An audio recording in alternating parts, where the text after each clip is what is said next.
m'appelle Frédéric Allary, je suis souffleur de verre. Enfin, dans la nomenclature officielle des métiers, on appelle ça verrier à la main, mais verrier à la main, ça parle pas trop aux gens. Souffleur de verre, c'est le nom vulgaire du métier, mais c'est assez transparent.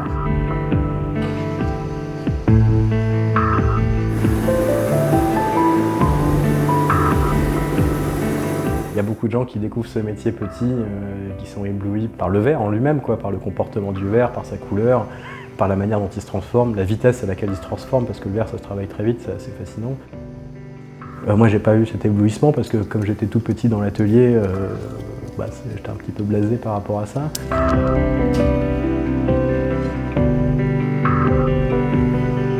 Bon, vas-y.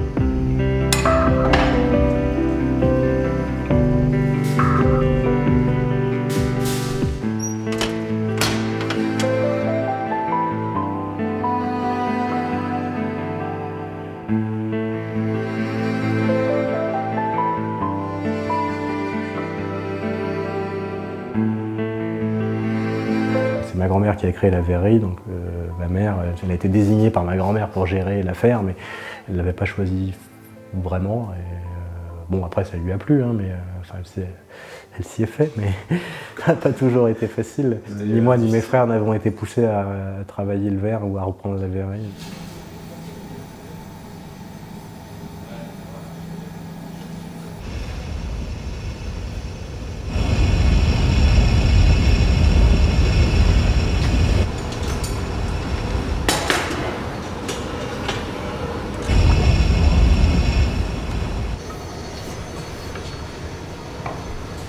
Même si on m'avait toujours dit que je ferais un métier intellectuel parce que j'étais bon à l'école, c'était pas forcément ce qui me convenait. Je me suis dit, tiens, pourquoi pas essayer ce métier qui a la création, la technique, tout ce que ça demande de réflexion. Enfin, c'est satisfaisant quand on a des problèmes et qu'on arrive à les résoudre et que c'est des problèmes concrets, qu'on les résout tout de suite et qu'on obtient un résultat tout de suite.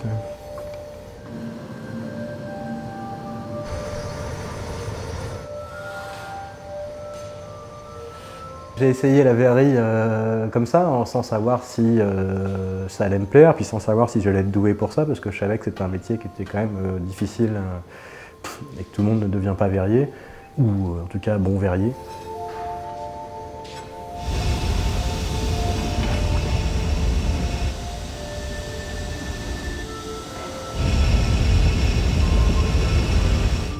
Un maestro vénitien qui dit que pour faire un maestro, il faut 20 ans. Oui, ça me paraît pas exagéré. Après, je suis peut-être assez exigeant, mais en 10 ans, ouais, j'ai l'impression d'être bon, d'être basiquement bon, mais qu'il y a encore beaucoup à apprendre.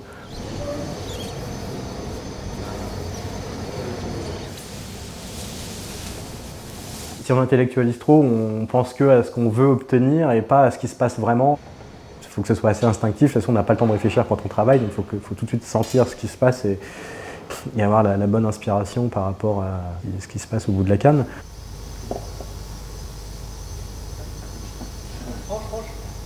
Quand on fait une pièce, on prépare assez longuement le verre pour qu'il se répartisse bien, qu'il soit à la bonne température, bien homogène, et puis on le souffle. On donne le volume de la pièce d'un seul coup.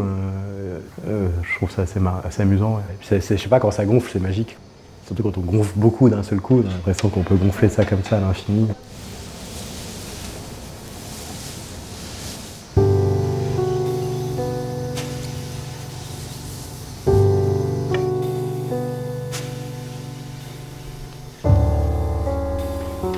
Après, effectivement, quand on fait des grosses pièces, il fait très chaud, le four il dégage beaucoup de chaleur et ça arrive qu'on soit presque à se sentir mal. Et quand ça sort bien, on trouve, avec l'excitation de la beauté de ce qu'on a au bout de la canne, on peut se surpasser.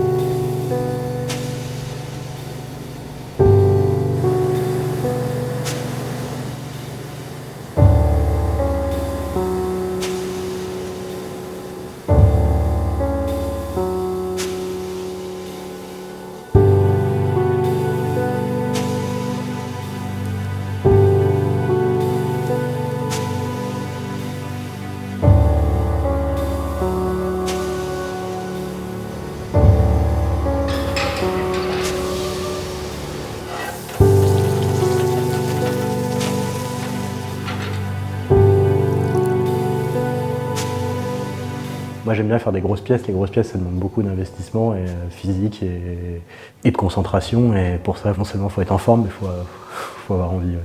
Je les garde pour des moments où j'ai envie de souffler du verre et vraiment envie de faire des choses qui sortent du commun.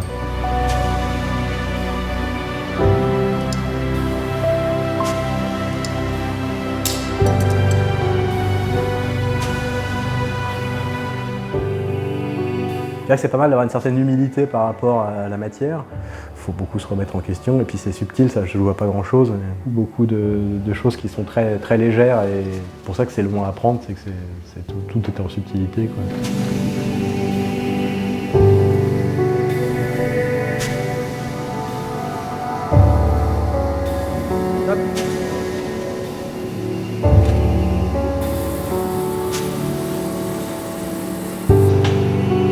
C'est devenu une composante importante de ma vie et même de ma personnalité.